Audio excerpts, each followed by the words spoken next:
But according to an earlier treaty, the Lakota own the Black Hills and consider it a sacred site. And one Native American leader has united his people against U.S. intrusion, Lakota Chief Sitting Bull. Sitting Bull has determined that he wants to continue to follow his traditional way of life. And if he is not able to do that, then he might as well be dead.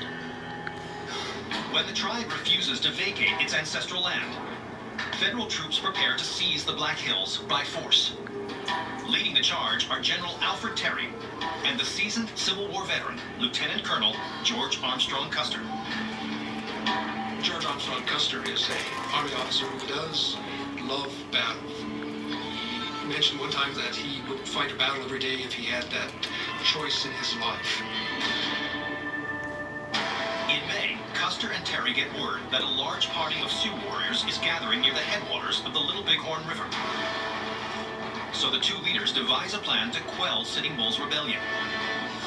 They decide that Custer's 7th Cavalry will approach the native camp from the south, while Terry will swoop in from the north, thereby surrounding the Sioux and preventing their escape. The overall goal of this strategy is to capture the village and give them the ultimatum of surrendering and going back onto the reservation. But when the two friends part, little do they know they will never see each other again, alive. A few weeks later, on the morning of June 27th, General Terry approaches the site of the Sioux camp from the north as planned, only to find that it is completely deserted. And in the nearby hills, he and his men make a gruesome discovery. They discover bodies scattered about in various positions. And finally, when they come to what we know today as Last Stand Hill, they find the body of George Armstrong Custer. Custer and his immediate command of 210 men have been destroyed. So what happened at the Battle of Little Bighorn? June 1876.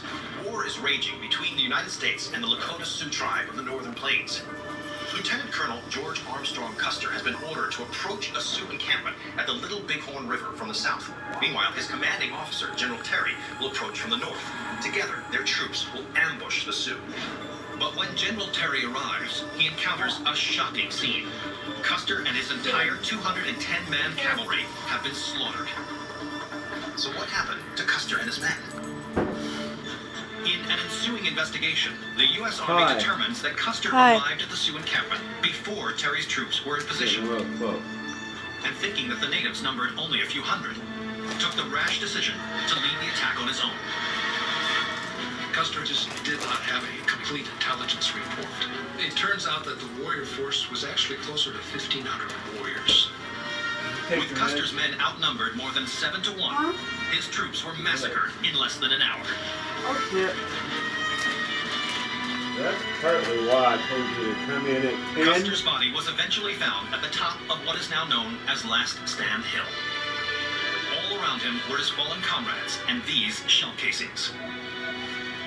But when he fell, and how, is a mystery that endures to this day. The popular legend has it that Custer is killed near the end of the battle. Sword in hand, pistol in hand, last man down, as the native warriors overwhelm his position on Last Stand. But we will probably never ever know precisely how Custer died.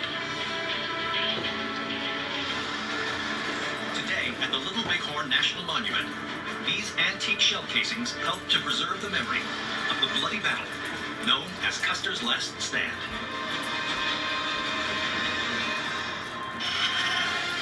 From spiritual sisters to sacred statues, a soldier's bullets to a ghostly beast.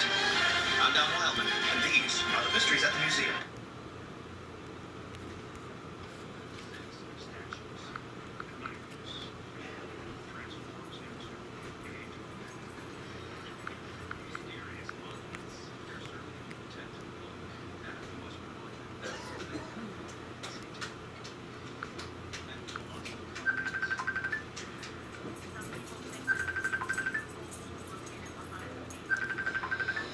Ugh.